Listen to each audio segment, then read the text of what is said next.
మహాలక్ష్మి తిరిగి బృందావనంలో అడుగుపెట్టడం ఒక మంచి పరిణామానికి నాంది అనుకోవాలా?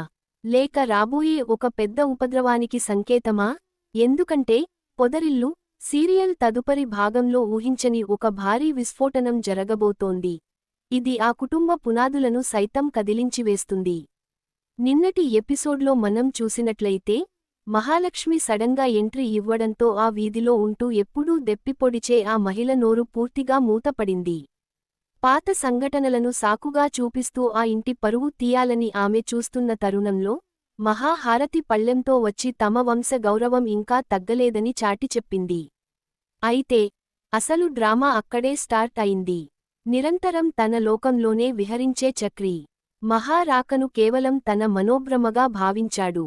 ఆ పొరపాటుతోనే, అందరి ముందూ తన మనసులోని కపటాన్ని బయటపెట్టేసి, నారాయణకు ఎలాంటి జాబ్ లేదని, కనీసం డ్రైవింగ్ లైసెన్స్ కూడా లేదంటూ చాలా హీనంగా మాట్లాడాడు.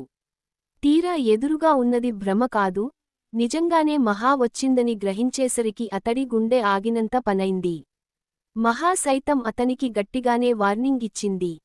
ఇతరులను క్షమించినా చక్రి చేసిన తప్పులకు మాత్రం వడ్డీతో సహా లెక్క సరిచేస్తానని ఖచ్చితంగా చెప్పేసింది. మరోపక్క, కేశవ్ మరియు శైలుల మధ్య ప్రేమాయణం మెల్లగా చిగురిస్తోంది. ఆమెకు మెసేజ్ పంపాలా వద్దా అనే సందిగ్ధంలో కేశవ్ ఉండగా, మహా వెనుక నుంచి వచ్చి శైలుకు లవ్ ఎమోజీ పంపమని అతడిని కాసేపు ఆటపట్టించింది. కాని ప్రేక్షకులకు ఒక చేదు నిజం చెప్పాలి, రేపటి ఎపిసోడ్లో చోటుచేసుకోబోయే ఘోరం ఈ బుడిబుడి నవ్వులను, సంతోషాలను శాశ్వతంగా దూరం చేయబోతోంది. కథ ఇప్పుడు ఒక అత్యంత ఉత్కంఠభరితమైన మలుపు వద్దకు చేరింది. రేపటి కథ ఆ రాత్రి నుంచే షురూ అవుతుంది. రాత్రి అందరూ హాయిగా భోజనాలు ముగించి నిద్రపోతారు. కాని చక్రి కళ్లల్లో మాత్రం కంటిమీద కునుకు ఉండదు. ఎక్కడ మహా తన పాత గుట్టులన్నీ రట్టు చేస్తుందో, అలా జరిగితే పెద్ద నారాయణ తనను మెడపట్టి బయటకు నెట్టేస్తాడో ఏమోనని లోలోపల భయపడిపోతుంటాడు. ఆ ఆందోళన కాస్తా క్రమంగా ద్వేషంగా, క్రోధంగా మారుతుంది. దాంతో అతడు ఎవరూ చూడకుండా మహా గది వైపునకు వెళ్తాడు. సరిగ్గా అదే సమయంలో, కిటికీ పక్కన నిలబడి మహా ఎవరితోనో ఫోన్లో మాట్లాడుతుండటం అతడి చెవిన పడుతుంది. ఫోన్లో మహా, నేను బృందావనానికి చేరుకున్నాను. కానీ కేవలం ఇక్కడే ఉండిపోవడానికి కాదు, ఈ కుటుంబ సంతోషాలను ఆవిరి చేసిన ఆ పాత శత్రువు ముసుగు తొలగించడమే నా లక్ష్యం. అతని గురించిన బలమైన సాక్ష్యాలు నా దగ్గర సిద్ధంగా ఉన్నాయి అని అనడం చక్రి వింటాడు. ఆ మాటలతో చక్రి మైండ్ బ్లాంక్ అయిపోతుంది. మహా టార్గెట్ తనేనని అతడు గట్టిగా నమ్ముతాడు. తీవ్రమైన భయంతో వణికిపోతూ అక్కడి నుంచి కంగారుగా వెళ్ళిపోతాడు. అయితే ఇక్కడ అసలు ట్విస్ట్ ఏంటంటే, మహా మాట్లాడుతోంది చక్రి గురించి కాదు, తెరవెనుక ఉండి ఈ నాటకమంతా నడిపిస్తున్న మూడో వ్యక్తి గురించి. కాని, చక్రి ఆ విషయాన్ని తప్పుగా అర్థం చేసుకుని ఒక అత్యంత ప్రమాదకరమైన నిర్ణయానికి వస్తాడు. మరుసటి రోజు ఉదయం బృందావనంలో అంతా ప్రశాంత వాతావరణం కనిపిస్తుంది. నారాయణ ఎప్పటిలాగే మహా కోసం ఎంతో ప్రేమగా టీ తయారు చేస్తాడు. పెద్ది కూడా తమ ఇంటి లక్ష్మి తిరిగి వచ్చినందుకు ఎంతో మురిసిపోతాడు. అయితే, చక్రి లోపలికి ప్రవేశించగానే అతడి ముఖంలో ఒక వింతైన గంభీరత్వం కనిపిస్తుంది. అతడు నేరుగా మహా వద్దకు వెళ్ళి, అందరి ముందూ చేతులు జోడించి, మహా, నన్ను క్షమించు. నిన్న రాత్రి నేను తెలియక, మూర్ఖత్వంతో అలా మాట్లాడాను అని ఒక పెద్ద నాటకానికి తెరలేపుతాడు. అతడు నిజంగానే మారాడని నారాయణ, పెద్ది నమ్ముతారు కాని, మహా మాత్రం అతడి కళ్లల్లో దాగున్న ఆ కపటాన్ని, భయాన్ని ఇట్టే పసిగట్టేస్తుంది. సరిగ్గా అదే టైంలో, ఇంటి ముందు ఒక ఖరీదైన కారు వచ్చి ఆగుతుంది.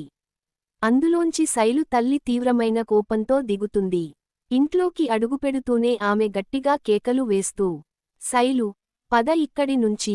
ఎలాంటి ఉద్యోగమూ, సరైన భవిష్యత్తూ లేని ఇలాంటి పేదవాళ్ల కోసం నీ సమయాన్ని వృధా చేసుకోమని నేను నిన్ను ఇక్కడికి పంపలేదు అని రభస సృష్టిస్తుంది. ఆ మాటలకు కేశవ్ నోట మాట రాక అలానే నిశ్చేష్టుడై ఉండిపోతాడు.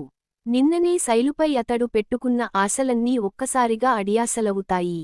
శైలు తన తల్లిని ఆపాలని ఎంత ప్రయత్నించినా ఆమె వినదు. అప్పుడు మహా రంగంలోకి దిగి గట్టిగా బుద్ధి చెబుతుంది. డబ్బు ఉందని అహంకరిస్తే ఎదుటివారి ఆత్మగౌరవాన్ని బజారున పడేసే హక్కు మీకు రాదు. ఈరోజు కేశవ్ దగ్గర సంపద లేకపోవచ్చు, కాని మంచి సంస్కారం ఉంది.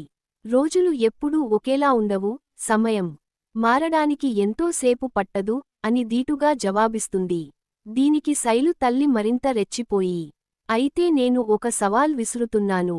నెల రోజుల్లోగా ఈ కేశవ్ ఏదైనా పెద్ద వ్యాపారమో లేదా మంచి ఉద్యోగమో సంపాదించలేకపోతే నేను శైలుకు వేరే సంబంధం చూసి పెళ్లి జరిపిస్తాను అని తెగేసి చెప్పి శైలును బలవంతంగా కారులో ఎక్కించుకుని వెళ్ళిపోతుంది.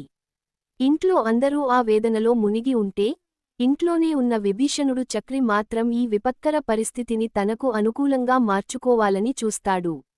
అతడు దొంగచాటుగా శైలు తల్లికి ఫోన్ చేసి, మీరేం ఆందోళన పడకండి, ఇక్కడ ఇంట్లో జరిగే ప్రతి విషయాన్ని మీకు చేరవేస్తాను. నారాయణ, మహా, కేశవులను ఈ ఇంటి నుండి శాశ్వతంగా వెళ్లగొట్టడానికి నాకు సాయం చేయండి అంటూ ఆమెతో చేతులు కలుపుతాడు. అయితే రేపటి ఎపిసోడ్లో అసలైన షాకింగ్ ఎలిమెంట్ సాయంత్రం వేళ ఎదురవుతుంది.